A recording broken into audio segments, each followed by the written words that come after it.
We have a really unique thing going on in the Mass today.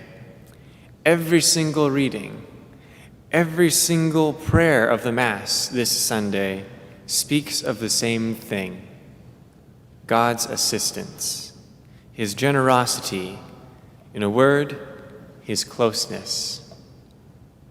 That should be easy to preach on, right?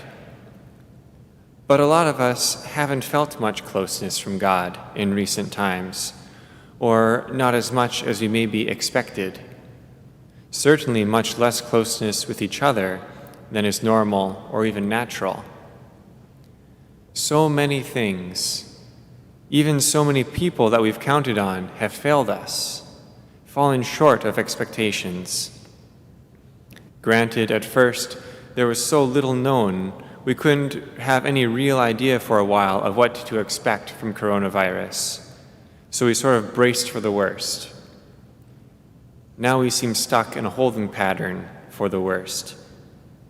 By a policy dominated by fear rather than ruled by love. And I'm just as disappointed about that as you are, maybe more. But are we stuck? Has God really failed, or just our expectations? What is God doing? What is His will for us? Well, for one, God's will is mysterious. Parts of it we'll never know or understand in our lifetimes on earth. It'll take all eternity to marvel at it, and then we'll be just beginning. Did He inflict the coronavirus on us on purpose? That's not something we can really know for sure. So it's not worth fixating on and getting bent out of shape over. We don't even know for sure the whole story of the virus's background and the tangle of politics surrounding it. And maybe we never will in this life. So what? It doesn't change what we do know, or what we should do. What do we know? We know that whether God is inflicting or allowing this viral pandemic, He does so for our good, with an eye toward our good. Sickness, suffering, and health are not the worst thing there is. The pandemic of fear and selfishness, in a word, sin, is far worse than any virus. We have lost a lot of things to the virus. Many people have suffered and died, perhaps not as many as predicted by some, but many. Some will continue to suffer the after effects for the rest of their lives. But we've all lost the old normal. We've lost festivals, jobs, confidence, tempers, peace maybe, hope a little bit, stability, ability to plan for the future, contact with family members, hugs. But what have we gained? For one, we now probably don't take those things for granted.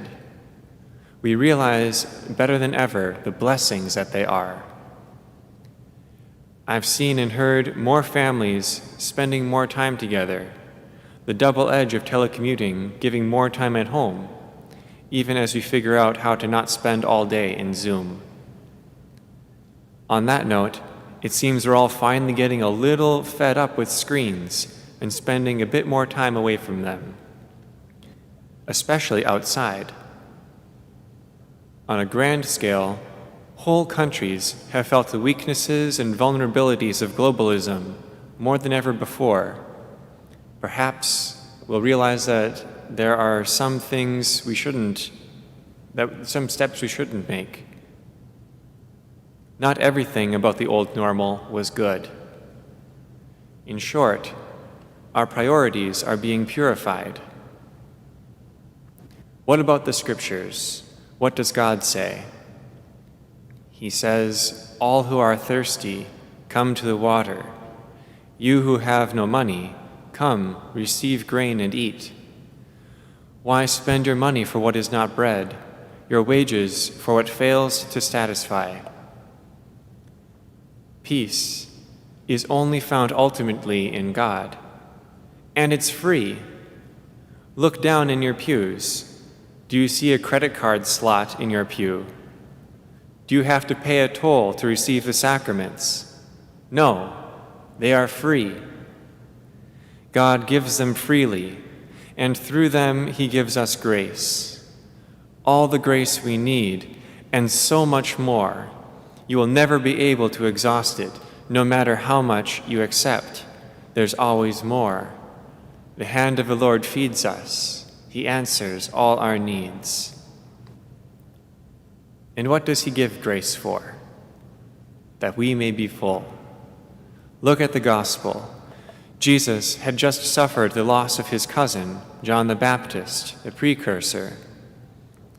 As in life he went before him to proclaim his coming, so now in death he prefigures the death of the King of Martyrs.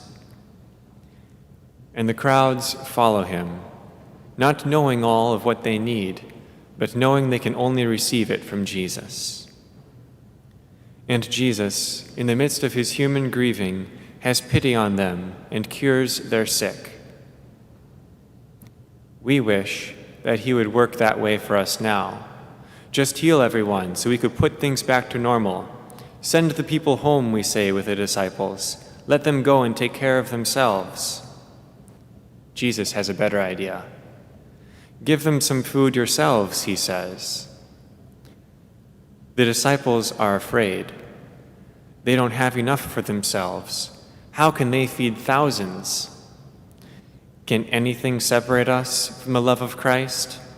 Hunger, sickness, virus, violence, rioting, locked doors? No, nothing. No creature there ever was or ever can be can separate us from the love of Christ. So much wrong in the world, so much is wrong in the world, and the easy thing to do, the thing we usually do, is complain about it and try to blame someone for everything. But Jesus says, give them some food yourselves. Don't worry about them, about those people doing wrong. I'm here. If I send you, will you do it right?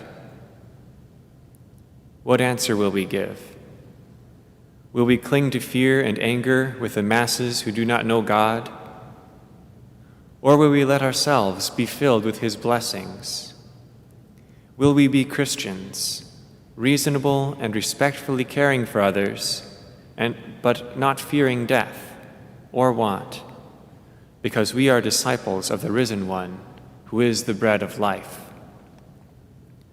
So all the normal channels are closed. Now's the time to be creative and make new ones. Are you stuck? Tell someone you want to do something and brainstorm together how to do it. You can't meet in the usual places. Meet in the park or your backyard. Events are canceled, but you can host smaller ones and build up community anyway. Bible studies, cookouts, game days, prayer groups. God provides, and He will provide. Your little gifts are like seeds to start with. Blessed by God, they grow. So share good things. Begin with prayer. Be attentive to His inspirations, those little nudges and ideas, and the next step revealed. You can do it. This is the way God intends for all to eat and be satisfied. Through our sharing His blessings, He gives those blessings to His disciples, and His disciples go and share them with others. Be not afraid. You have enough.